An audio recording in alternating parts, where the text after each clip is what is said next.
Hello guys, and welcome back to a brand new Satisfactory guide. Today I thought we'd cover how to merge factories from off-world grids to world grids, because a lot of people seem to be having problems with that. So we're going to talk about how you can neatly do that, and it doesn't really matter if you're using rails or conveyors. We'll talk about various ways in which you can make this work so that your factories look pretty neat and clean once built.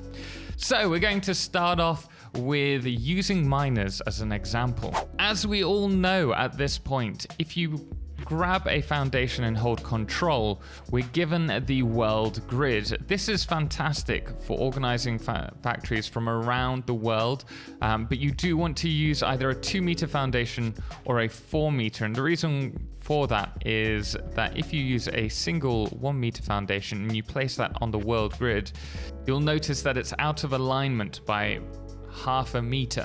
So if you do use the world grid, you're going to want to use a 2-meter or 4-meter. That way, no matter where you place it, you're going to be able to get it in line with the rest of the foundations. However, this brings us to another important point. When it comes to placing your miners initially, you're going to want to place the miner so it's the same axis as the width or length of the world grid foundation. That is going to make all of your builds much easier. That being said, not everyone can do that, and even then you're going to find that you're working from off grid back onto the main grid.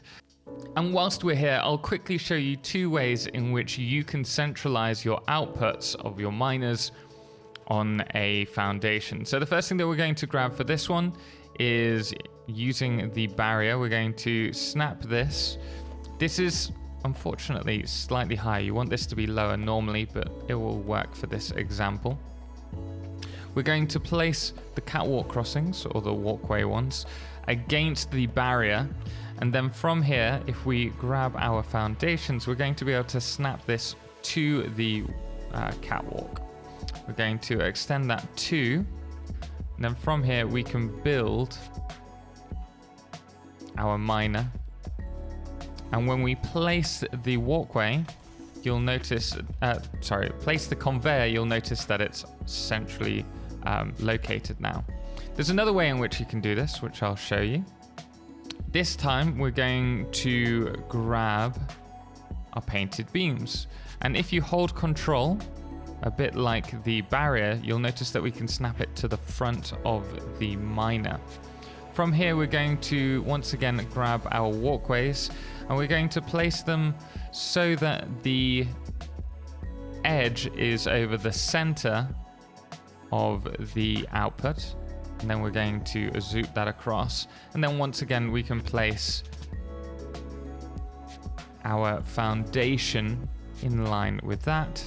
Delete them, and from here we can grab our conveyor, and you can see how this is central again. So a good little tip there, but that doesn't help us if we're trying to go back onto the world grid. You'll notice here that actually that's pretty close. That's pretty good. Maybe we'll start with another one. This may not be the center line of this foundation, but you can see from here that we can turn this, and you can see that we're now in line with this grid. Unfortunately, that's not the case for all miners. So we're going to jump to a few other examples, and I'm going to show you what you can do. You're going to be placing a miner, but we're going to place it at an angle rather than in line with the world grid, which we've got here. You can imagine that this is our bus line. You want the miner really to merge onto the outer line, because it's just going to be cleaner for you. By the way, if you do find this video helpful, please do hit the thumbs up. And if you want to see more, don't forget to subscribe. But what we want to do here, this is the simplest way. You want to grab a straight line from the miner output. You're going to rotate this so that it's in line with the world grid section that we want. And we're going to find the spot where it's straight. So that's pretty good. So this is coming straight out of the miner, rotated, and then running straight along the world grid.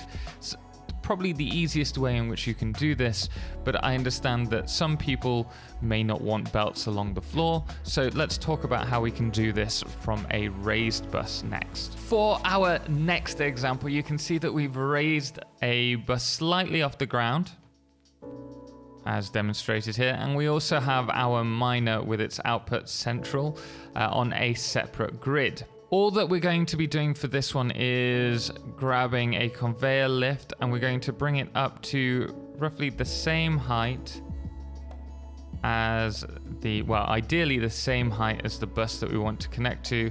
And then we're going to run this straight again along to the end and then turn it. That is actually pretty good, but let's see if we can get that better. So straight along, then from here we're going to turn it. I think that's actually the best spot. We're going to rotate it and run it directly along the grid. And you can see that once again looks very clean, and you can't really tell, though it's off grid, that we're having difficulty merging them. However, this isn't going to always be the case. Sometimes you're going to want to merge foundations from off grid onto the world grid. And so for that, we're going to do something a little bit different, which I'll show you next. Here is our next demonstration. Now this time we actually want to merge from this line onto the world grid, which is here. You can see that if we just run them across, we're going to have some issues. It's not going to line up very well. So for this, we're going to do a basic curve, and we're going to try and blend ourselves into the two different foundation grids. In this example, we're going to grab our catwalk, and we're going to do a very simple curve by holding control with the catwalk. Once it's against another catwalk on the edge of the foundation, we can rotate it one angle, which is about 10 degrees. And from there, we can continue doing this so that it heads towards the right section. This is slightly out, so we might want to go one further and then turn. And we can do this because now we have access to half foundations as well as our whole foundations. From here, we're going to snap the foundation to the grid. We're going to do this for each section. Sorry, snap it to the walkway. And we will do this for each section. We're going to try and merge this as nicely and cleanly as possible. It's not going to be perfect. It's so close to perfect. It's never perfect, but it is close. So at this point, we're going to place down the half-meter foundation, and then from here, we're going to go 1 meter lower. That is pretty close. So we can actually replace all of these foundations now with the 1 meter ones. And at this point, we're at the world grid. Now I'm going to just run the world grid along here. Actually, we can go up a little bit more. We want this piece to be on the floor. And you can see how this is cutting in. It's not perfect because we've got grass here, but we can grab, say, a 2 meter ramp where we're cutting off the section that's earthed over, let's say. But from here, we can then grab our conveyor. And at this point, we have merged onto the world grid. As a heads up, I am just using pack utility for this example, but this is perfectly doable in vanilla. You can see how we've gone from off-grid there onto the world grid here. It's greatly helped by using the half foundations. You may also at this point look and not like any Z fighting. Generally speaking, Z fighting has improved a lot since it before, and so you don't get it as much. But if you do, all you need to do is change the material, and you can change back to the material, and that stops the Z fighting more or less 100% of the time. The other thing that you can do if you don't like seeing this turn is by using the different materials such as the concrete or even the asphalt. You can get rid of the lines along the foundations, making it look more like it's a set piece and a clean curve. So there you are, one way in which you can merge from your world grid to a non-world grid using foundations to make it look clean. This is also what you're going to be using quite often when it comes to building your rails.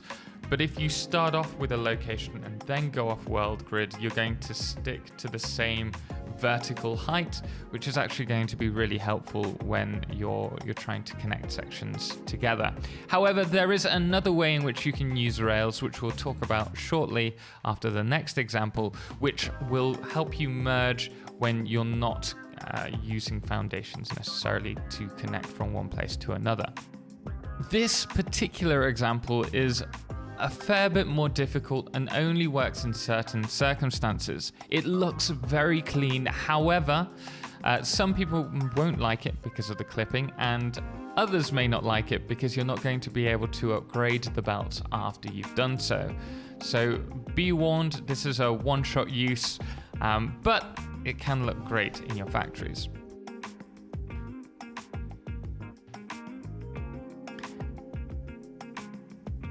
For this particular example, or system even, you're going to need to have a miner or your merging line separate from the world grid on a different vertices. So you want one higher than the other. For this one, we have used the miner being placed slightly higher than the bus line, which will be just here. We're going to grab our foundation and place this just along. And then from here, we're going to also grab a conveyor floor hole. We're going to place the elevator to connect this up. And then from here, we're going to place the bottom section. You want to be able to at least see the bottom section here. This is quite important because if you don't, you won't be able to place the conveyor. We're then going to do this on the other side. You can cover this up should you wish. But from here, we're going to grab the conveyor hole again. Set the conveyor lift so that it's going the right way. And once again, we're going to place the conveyor lift hole.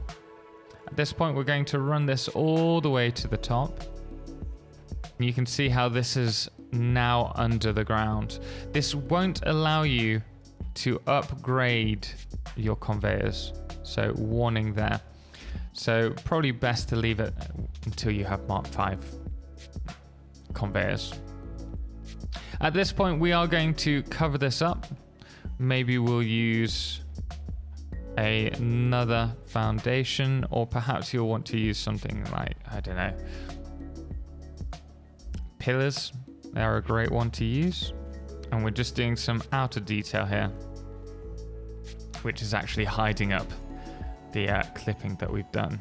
And from here, we can connect this to power. And providing this has been snapped low enough, you shouldn't have any resources clipping through the floor, though that is something to be aware of. We'll just place that there. Unfortunately, this one is a little bit too close to the end. We can remove this. If you've done this in your game, you're going to want to use pack utility or something like that to clip through the ground using no clip. From here, we're going to remove this and push this back one.